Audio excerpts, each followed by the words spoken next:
Good evening, everyone. My name is Sandra Estinam and I'm anchoring from home. Welcome to Business Live. Coming up tonight, Finance Minister set to present mid-year and supplementary budget review next month.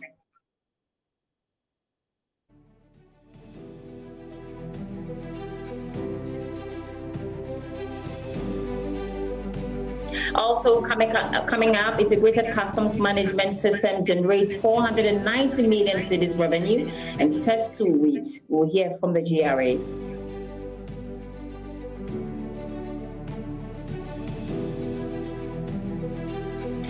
And later in the bulletin, traders at Aflau calls for reopening of Ghana's borders to save their businesses from collapse. We have the details plus many more coming up after this break. Stay tuned.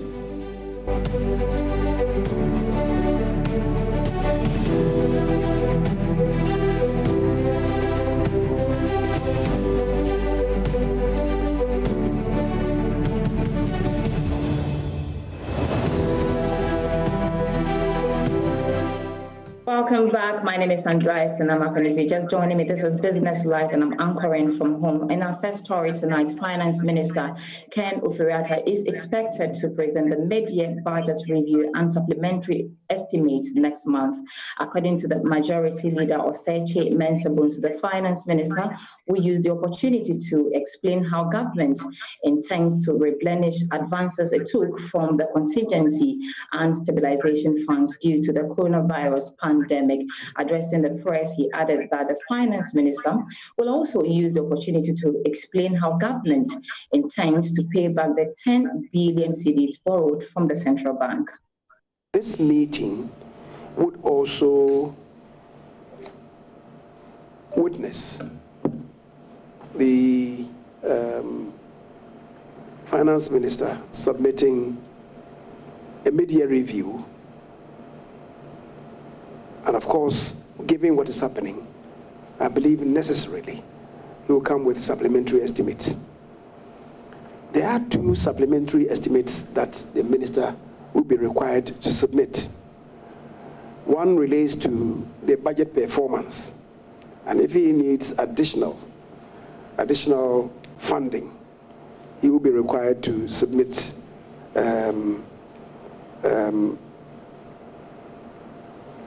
supplementary estimates after the mid-year review. So that's the first. But you recollect that the minister had come to Parliament and indeed requested through the Finance Committee for advances to be made to the ministry from the contingency fund. First of all, we took some amount from the stabilization fund to the contingency fund, and then the minister then made a request through the Finance Committee for advances to be made to the ministry, which was done when Parliament's meeting was suspended. Now, the Constitution provides that in Article 177(2), where an advance is made from the contingency fund, a supplementary estimate shall be presented as soon as possible to Parliament for the purpose of replacing the amount so advanced. So if you take monies from the contingency fund, you're supposed to submit a supplementary estimate to indicate how you intend to replenish that stock. The contingency fund contained nothing, and it's because Parliament was not insistent on this. The previous administration needed to take some amounts when petroleum funds, petroleum revenues dwindled. After we had approved of a budget, they needed to take some amount from the contingency fund, which was done, but it was not replenished. We need now, 2 wrongs would not make right. So we need now, going forward, to ensure that once Parliament, through the Finance Committee, allows monies or advances to be made from the contingency fund for the finance ministers to show us how they intend to replenish the stock. It may not be necessarily, the stock replenishment may not necessarily be for a year. That come and show me how you're going to replenish the stock within 1 year. It cannot be done, because if it could be done, they will not take the money from the contingency fund in the first place. What it will mean is to show an indication, maybe over a period, 5-year period, 10-year period, whatever it is, for you to, let us know how you intend to replenish the stock. Professor Godfrid is an economist, and he joins me on Zoom for more on this. Prof, thanks so much for your time this evening. You heard the majority leader. Clearly, he's given us some hints about what we should expect when the finance minister appears before Parliament. Indeed, difficult times for government. What should be the tone of the finance minister? Very much for this opportunity, and good evening to our cherished listeners and viewers. I think that the expectations are very high, largely because this will be the first major important government statement on COVID-19 and its impact. It is common knowledge today or now that the 2020 budget, the assumptions underlying that budget, and for that matter, the budget outcomes are no longer reliable. In November last year, when the budget was presented, the assumptions have drifted largely because of COVID-19. We had a first glimpse of a government understanding of the impact of COVID-19 when the finance minister made a statement in Parliament on the 30th of March. So, but then again, others have called for actually a revised budget to be presented comprehensively. Of course, that was a bit early or premature.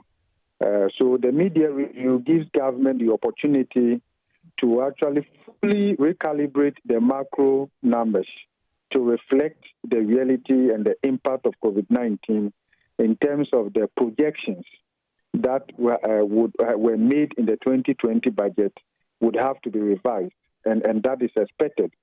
And then again, the outlook for the next, maybe the medium-term outlook, maybe the next 3 years, the next 5 years, government will have to provide a roadmap, which will also guide private sector, which will guide individuals.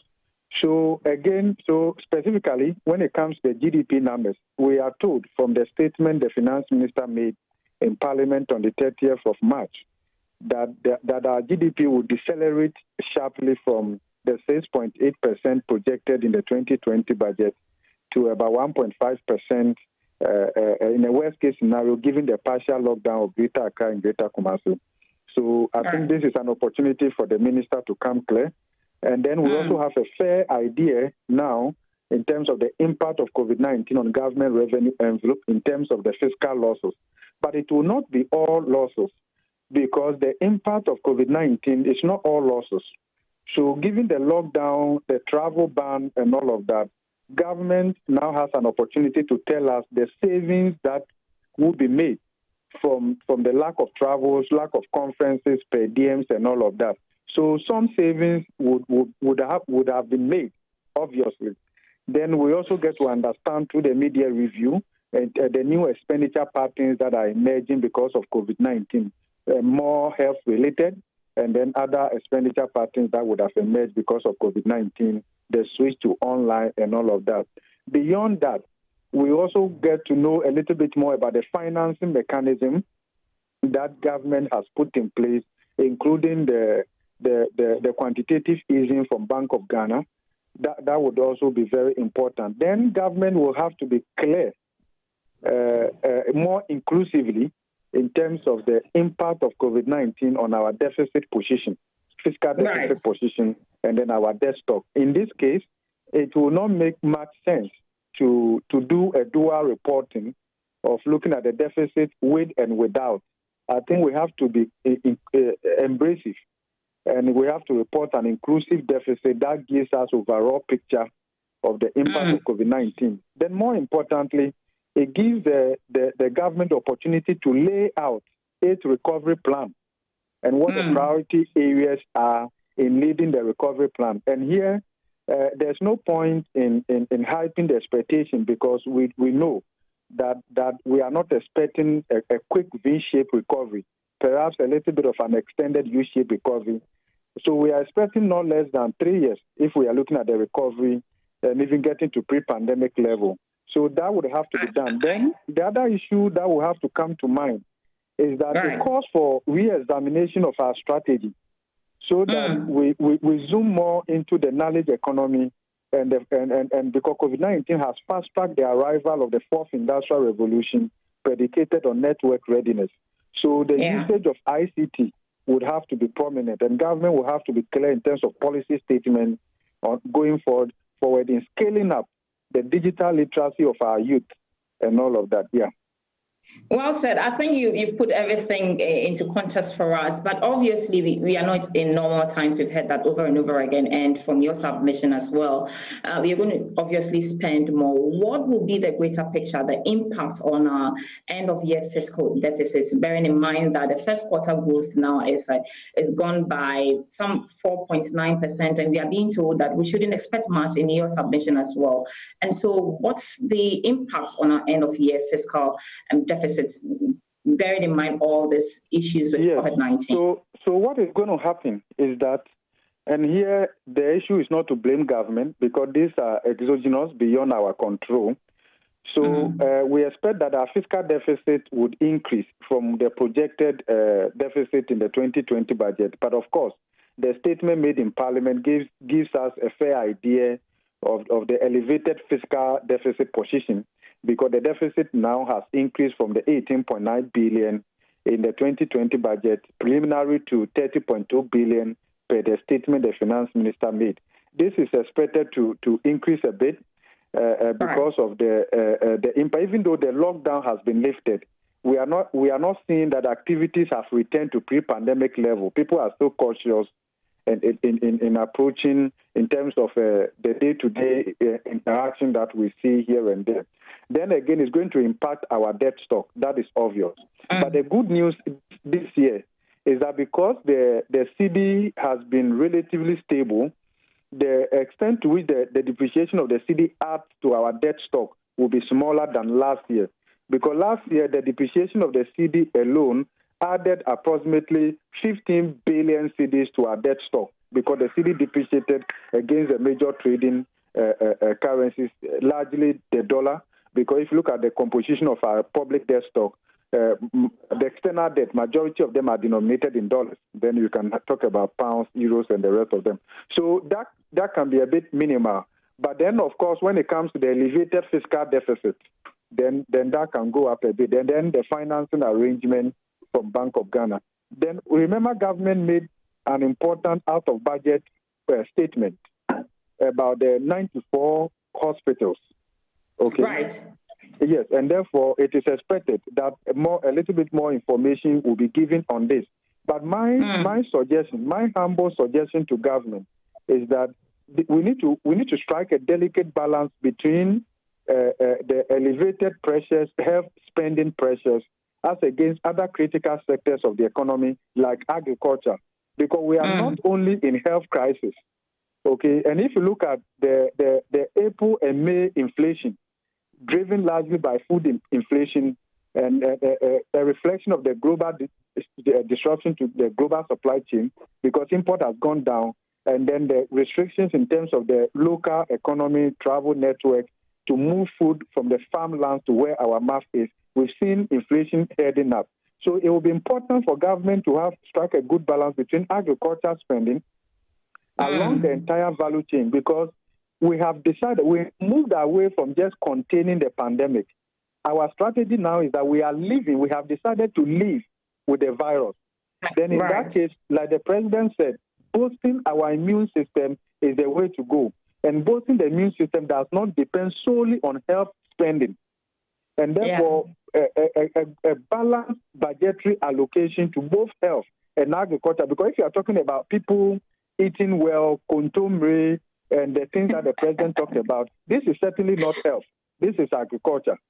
So we need to do it in such a way that we are able to prevent deaths that will come as a result of hunger and malnutrition rather than the virus. Because if we are not careful, we are likely to run into a situation where hunger perhaps will kill more people than the virus itself.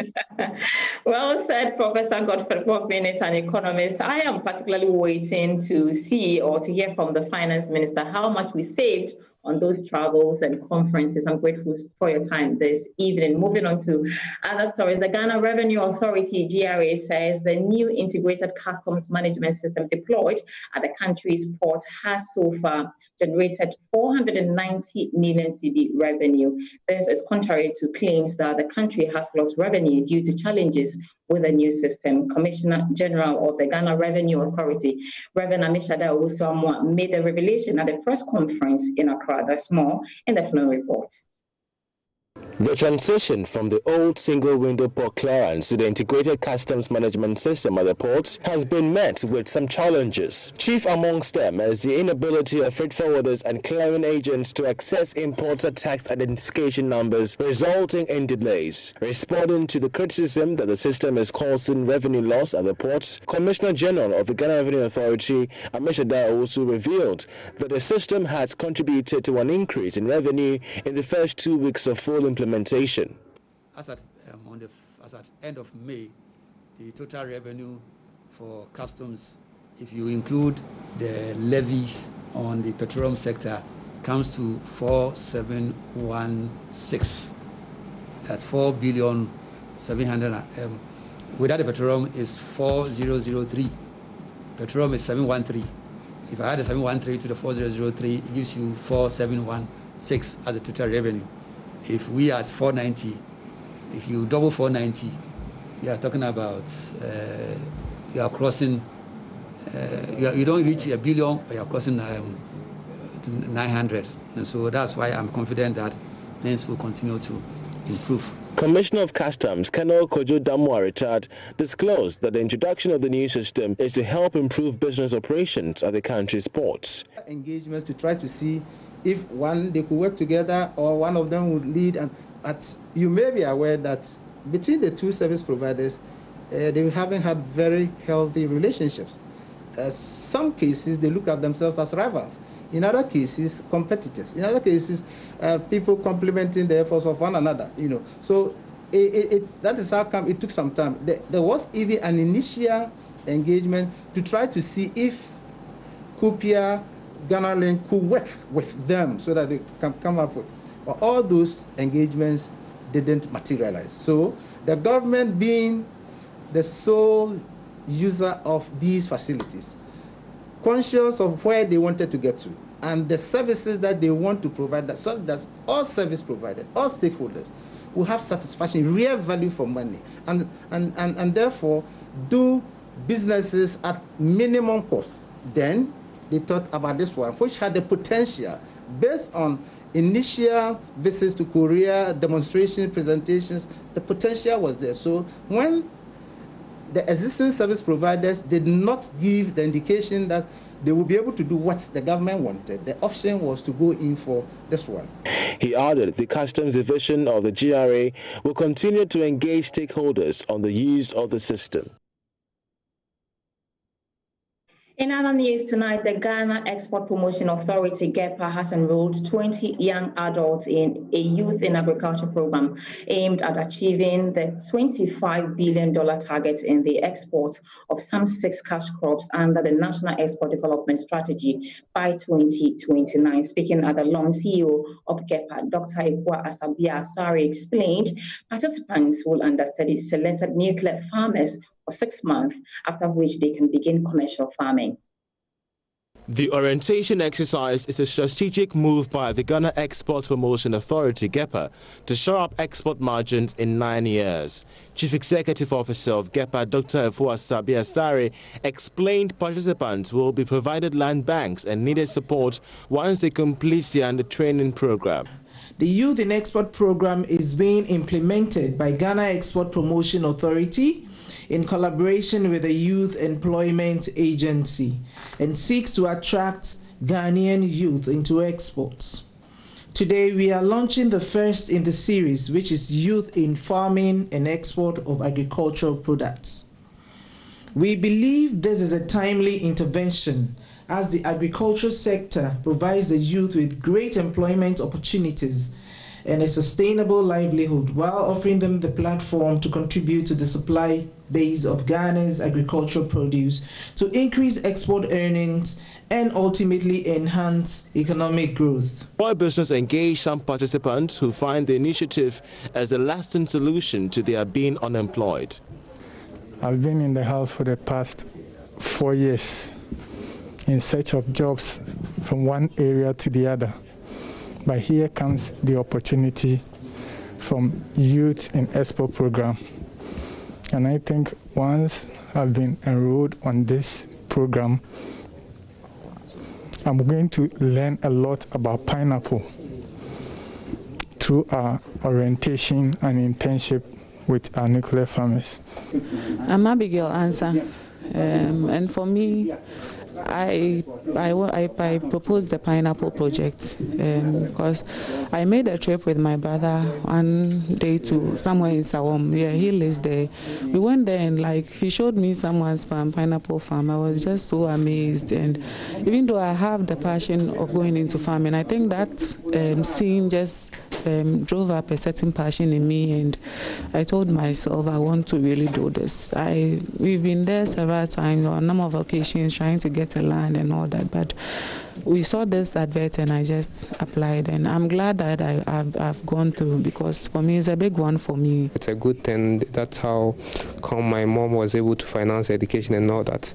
So I believe it's about time the youth we take farming as a business. So I just had the opportunity, and then I'm glad to KIPA and then YE for helping me go through this. I am hopeful and I'm looking forward to learning more from our nuclear farmers. A total of 20 out of 67 applicants were selected for the orientation program. This kickstarts an aggressive step by GEPA to meet the $25 billion export strategy under the National Export Development Strategy.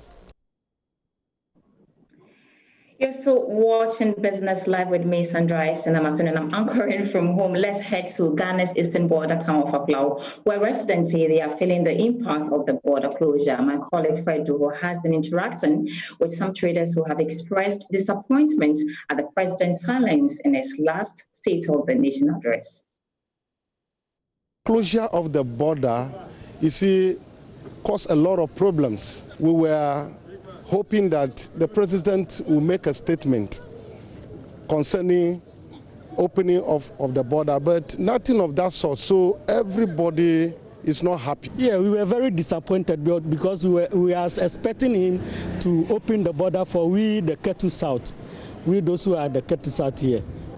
What we are facing right now, one city can never solve our problems. So how much can solve your problems? Yeah, bilateral trade is what we need, and somebody from Togo, somebody from Ghana, then we can make our life more complete. Things are not going well because they have closed down all the companies. Now the companies are not paying tax again. Me, I'm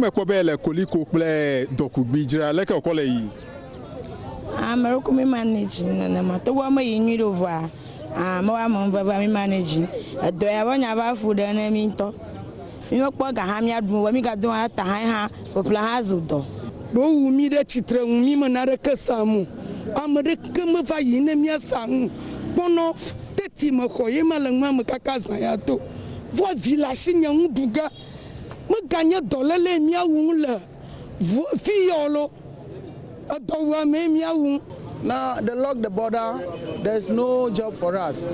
So we are pleading the government to open the border. The way you give the chance to the students, people, they are going to school. They are going to, I think they open the lockdown in Accra, in Kumasi also. They have to open the border for us so that we all will get free. This is the 5,000 CFA. You have to bring about 49 Ghana cedis and have the 5,000 CFA. How much will be your commission in that? Our commission is just about only 1 cedis in this one. About 10,000 CFA, we have 2 cedis on it. We are not getting anything. I have this. Okay? Yeah. I'm bringing it for Ghana cedis. For Ghana cedis, you get 97 cedis. You understand me?